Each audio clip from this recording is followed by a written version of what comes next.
सगळे ज्यांनी ज्यांनी शिवसेनेमध्ये माननीय एकनाथ शिंदे साहेबांनी जे मॉडेल महाराष्ट्रात आणलं होतं लाडकी बहीण, त्या लाडक्या बहिणीच्या वर्षात ज्याप्रमाणे सत्ता आणली होती तेच मॉडेल बिहारमध्ये आणलं गेलं आणि त्याच्यामुळे तिथेही सत्ता आली। अशा एकनाथ शिंदेंच्या नेतृत्वावर विश्वास ठेवून तुम्ही आज या ठिकाणी शिवसेनेमध्ये प्रवेश केला, त्याबद्दल मी आपल्या सगळ्यांचे खूप खूप आभार मानतो। जसं म्हणाल गेलं तर जळगाव शहर आणि जळगाव शहराचा विकास याच्याकरता आपण मागच्या काळामध्ये जरी आपली महाराष्ट्रामध्ये शिवसेना भाजप युतीची सत्ता असली तरी डीपीटीसी मधून आपण जवळपास 2 वर्षामध्ये 200 कोटीच्या आसपास पैसे डीपीटीसी मधून देण्याचा प्रयत्न केला। पण आज आपण बघतोय की जळगाव शहराला अजूनही विकासाची फार मोठी गरज आहे। योगायोगाने वरती आपलं सरकार आहे, पालकमंत्री मी आहे आणि त्याचबरोबर जर आपण त्याच विचाराचे नगरसेवक खाली निवडून दिले तर जास्तीत जास्त कामं आपल्याला वार्डामध्ये करता येतात।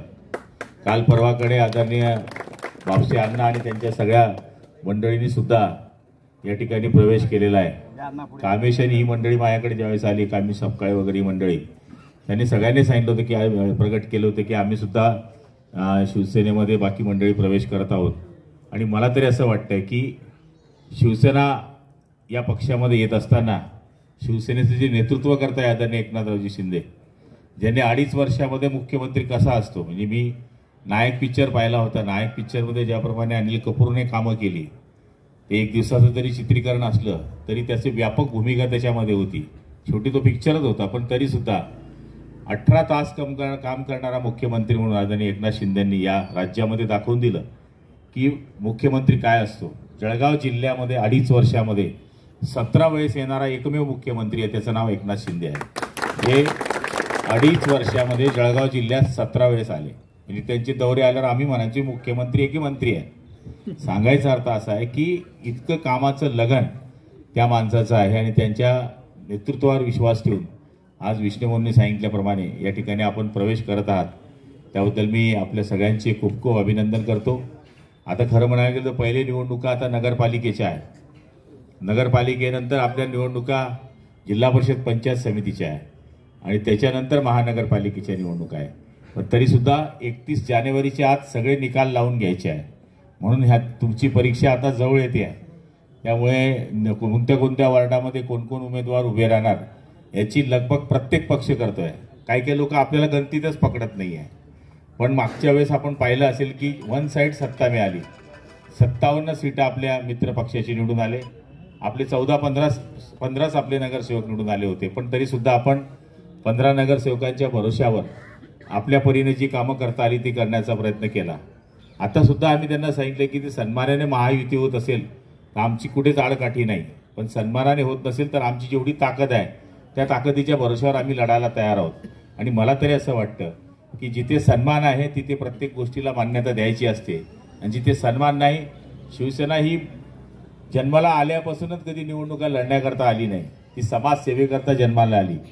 80% समाजसेवा आणि 20% राजकारण। आज आपण बघतोय की काही लोक जे प्रवेश करतायत ते आपल्या माध्यमातनं शिवसेनेमध्ये जे प्रवेश करतायत ते ह्याच विचाराने प्रवेश करतायत की आम्हाला या शहरामध्ये आमच्या शहराचा विकास करायचा आहे। विकास करत असताना आपण सगळेजण एवढ्या मोठ्या संख्येने, म्हणजे पुरुषांचा प्रवेश मी समजू शकतो, पण लाडक्या बहिणी एवढ्या संख्येनं आल्या याचाच अर्थ असा होतो की बहिणींना सुद्धा शिंदे साहेबांचं नेतृत्व मान्य आहे। याचं कारण हा पहिला काळ असा आहे की एकमेव मुख्यमंत्री असा आहे की ज्यांनी महिला सक्षमीकरणाच्या घोषणा मागच्या काळापासून बऱ्याच दिवसापासून होत आहे। केंद्र सरकार असेल, राज्य सरकार असेल, आमच्यासारखे नेते मंडळी असतील, यांनी नेहमीच्या महिलेच्या सक्षमीकरणाच्या गोष्टी केल्या, पण महिला सक्षमीकरणाचे जे निर्णय झाले ते आपल्या सरकारच्या काळामध्ये, महायुतीच्या सरकारच्या काळामध्ये शिंदे साहेबांनी घेतले। त्या सगळ्यात पहिला निर्णय जर कोणी घेतला असेल तर एसटी मध्ये महिलांचं अर्ध तिकीट केलं, त्याच्यामध्ये महिलांना घराच्या बाहेर काढण्याचा त्यांनी प्रयत्न केला। त्याच्यानंतर दुसरा निर्णय महिलांकरता जर कुठला घेतला असेल तर महिलांकरता दुसरा निर्णय घेतला माझी लाडकी बहीण। त्यावेळेस लोकांनी खूप हसू केलं की या लाडक्या बहिणींना का पैसे देतात। आज उलटं झालंय, खेड्यागावात अशी परिस्थिती आहे, पहिले बाया नवऱ्यांकडे पैसे मागायचा, आता नवरे बायांकडे पैसे मागायला लागले, ही परिस्थिती आहे।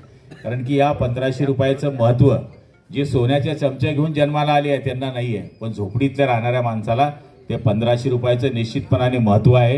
हे एकनाथ शिंदेंनी या ठिकाणी सिद्ध करून दाखवलं। तिसरा निर्णय त्यांनी घेतला तो म्हणजे रात्री ज्यावेळेस हे बातम्या ऐकत होते 10-10:30 वाजता, एक पट्टी येत होती की मुलीने आत्महत्या केली. तर तिचं कारण होतं की आई वडील विचार करत होते की हिच्या शिक्षणाकरता तर आपल्याकडे एवढे पैसे नाही, आपल्याला डोनेशन भरावं लागेल. हे त्या मुलीने ऐकल्यानंतर तिने सुसाईड केली. आणि ही बातमी ज्यावेळेस त्यांनी टीव्हीवर पाहत होते तर रात्री 2 वाजता त्यांनी प्रिन्सिपल सेक्रेटरी शिक्षण आणि राज्याचे शिक्षण मंत्र्यांना उठवलं आणि त्यांनी सांगितलं उद्या 11 वाजता मला GR निघालेला पाहिजे की मुलीला मोफत शिक्षण आपण देऊ. हे देशामध्ये मुलीला मोफत शिक्षण देणारा एकमेव राज्य आहे ते म्हणजे महाराष्ट्र राज्य आहे. आणि तो निर्णय घेतला आपल्या एकनाथ शिंदे सरकार साहेबांनी. आपला आनंदाचा शिदा आता तो काही दिवसापासून आता बंद झालेला असेल, पण त्यांच्या काळामध्ये आनंदाचा शिदा आपण पाहिला असेल. दसरा आला तर आपला किराणा आपल्या रेशनवर आपल्याला मिळायचा, दिवाळी आली तर आपल्याला मिळायचा, 100 रुपयामध्ये आनंदाचा शिदा मिळायचा. जी योजना शिवसेना प्रमुखांनी सुरू केली होती शिवभोजन योजना, ती सुरू करण्याचा प्रयत्न शिंदे साहेबांनी केला. म्हणजे शिंदे साहेबांनी जे निर्णय घेतले कित्येक निर्णय मी आपल्याला सांगेल की कोतवालांचे पगार त्यांनी वाढवले, आशा वर्करांचे पगार वाढवले, मदतनीसांचे पगार वाढवले, त्याचबरोबर आपल्या पोलीस पाटलांचे पगार वाढवले, सेविकेचे पगार वाढवले, गटप्रवर्तकांचे पगार वाढवले, शेतकऱ्यांना 1 रुपयामध्ये पीक विमा दिला, NDRFचे नॉर्म्स 2 पटच्या ऐवजी 3 पट करण्याचा प्रयत्न केला. आणि विशेष म्हणजे रात्री 2 वाजता ज्यावेळेस ईर्ष्यावाडीचा डोंगर कोसळला तर एकमेव मुख्यमंत्री की ज्याला SP सांगत होते जाऊ नका, कलेक्टर सांगत होते जाऊ नका, अंधार आहे, वरती टेकडी चढायची आहे, तुम्हाला BP आहे, पण तो माणूस रात्री मुख्यमंत्री असून सुद्धा 2 वाजता टेकडी चढून वरती गेला. असे एकमेव मुख्यमंत्री आहे की जे पाऊस आला तरी आहे, मुंबईच्या रस्त्यावर गटारीवर बी आहे, ठाण्याला बी आहे, कुठे जाल तिथे त्यांनी काम करण्याचा प्रयत्न केलेला आहे. त्यांच्या या उत्कृष्ट कार्यावर विश्वास ठेवून आपण सगळेजणांनी शिवसेनेमध्ये प्रवेश केला आहे. मी आपल्या सगळ्यांचं खूप खूप आभार मानतो. तसं म्हणाले मी जरी आज आपल्यासमोर बोलत असलो तरी मी 40 वर्षापूर्वी तुमचा सारखाच एक कार्यकर्ता होतो. कॉलेजचं दप्तर हातात असताना मी शिवसेनेमध्ये प्रवेश केला आणि आपण पाहत असाल की एक सर्वसाधारण टपरी चालवणारा माणूस आज 5 वेळेस आमदार होऊ शकलो आणि 10 वर्षापासून या जिल्ह्यामध्ये मी मंत्री आहे. पण आमची पाय हे जमिनीवर आहे.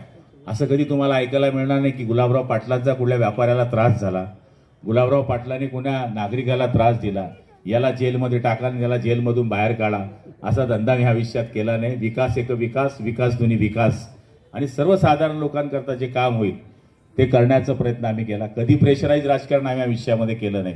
ना अधिकाऱ्यांवर प्रेशर केलं ना नागरिकांवर प्रेशर केलं. मंत्र्याचा अर्थ हाच असतो, त्यातल्या त्यात पालकमंत्र्यांचा अर्थ हाच असतो की येणाऱ्याला वाटलं पाहिजे की आपण आपल्या जिल्ह्याच्या पालकाकडे चाललोय, आपण पालकासारखं वागून चालणार नाही. त्यामुळे निश्चितपणाने जे आमच्याकडनं होण्यासारखं आहे ते करण्याचा आम्ही प्रयत्न केलेला आहे. आणि मला खात्री आहे की आपण सगळेजण या पक्षामध्ये आलात तर आपल्या विश्वासाला तडा जाऊ देणार नाही.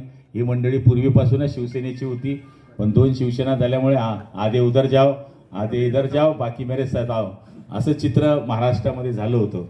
पण आता हळूहळू आपण बघतायत एकनाथ शिंदे साहेब हे एकमेव नेते असे आहेत की जे 80 जागा लढले आणि 80 पैकी त्यांनी 60 जागा निवडून आले. जे 40 वर्षामध्ये शिवसेनेमध्ये आम्हाला करता आलं नाही ते आम्ही करण्याचा प्रयत्न केलेला आहे.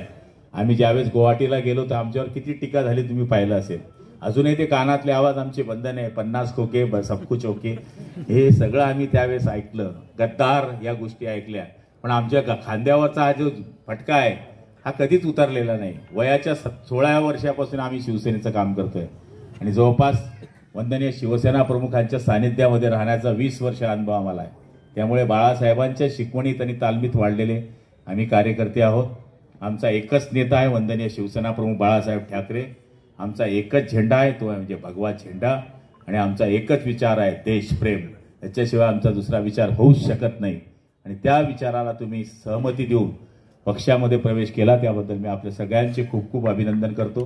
त्यांनी आमच्यामध्ये येण्याचा जो प्रयोजन केलं त्या सगळ्या तरुण मित्रांचं सुद्धा मी खूप अभिनंदन करतो.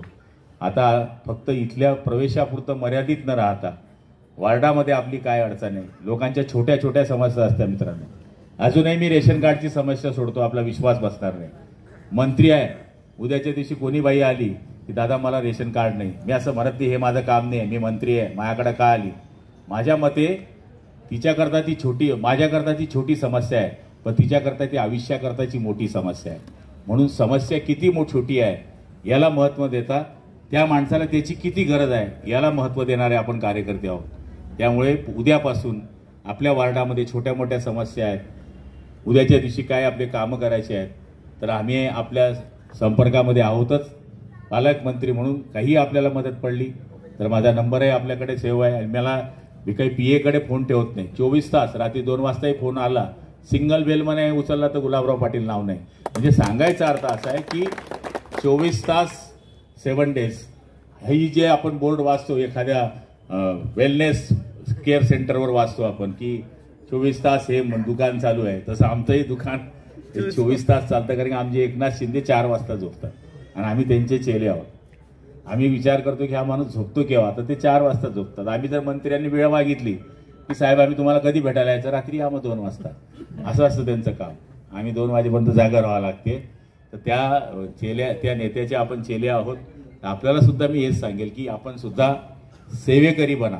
80% समाजसेवा करा, 20% राजकारण करा. यश आपल्या दरवाजी उभं आहे, पण त्याच्याकरता संयमाने वागा. असं म्हणतात की वडाचं झाड कितीही मोठं झालं तर ती पारंबी जमिनीला असते.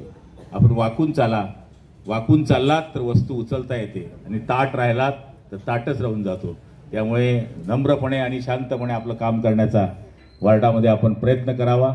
दुसऱ्यांकडे कोणाकडे लक्ष देऊ नका. युती होईल का नाही होईल ते ठरवू आम्ही. जे काय व्हायचं असेल ते आपल्याला लढायचं आहे.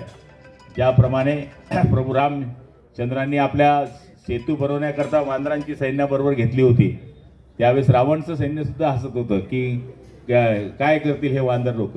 पण त्यांनी जय श्रीराम म्हणले आणि दगड तरंगले आणि सेतू तयार झाला आणि रावणाची लंका सुद्धा जळली. आपण म्हणत असाल तर अजूनही रावण जिवंत आहे आणि रावण जिवंत राहायला पाहिजे. कारण रावण जिवंत राहिले नाही तर रामायण संपून जाईल. त्यामुळे रावण जिवंत असलेच पाहिजे आणि त्या कलियुगातले रावण अजूनही जिवंत आहे. त्यांचा नाश करण्याकरता, या शहराचा विकास करण्याकरता आपण सगळेजण एकजुटीनं शिवसेनेमध्ये आलात, त्याबद्दल आपल्या सगळ्यांचे खूप खूप अभिनंदन करतो आणि माझे 2 शब्द संपवतो. जय हिंद, जय